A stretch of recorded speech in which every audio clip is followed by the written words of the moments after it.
It's not necessary anymore. So the question is, if there was two creators, firstly Allah says in the Quran, they would fight each other for power. Yeah? So that shows two powers fighting each other are dependent because they require more power to kill the other one. So that's why we believe there has to be one necessary being that is self-sufficient, independent, and necessary. God created everything. So who created God? Well, the question is invalid. Once again, it's an invalid question. Just because somebody asks this question doesn't mean it's a valid question. Because what we say is we see cause and effect within our universe.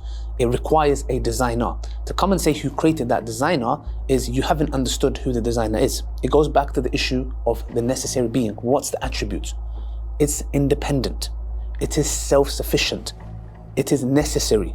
If you acknowledge these attributes, these three things, yeah, you need to acknowledge that the question of who created God, can God make a rock so big he can't lift, can God cease to exist, are questions that are not valid. It doesn't exist. The question you're asking, there's no such thing. Because if there was a God that created him, then he becomes dependent now. He's not self-sufficient anymore. So what we say is that this creator, as long as this necessary being is independent, is self-sufficient, is necessary, everything stops there.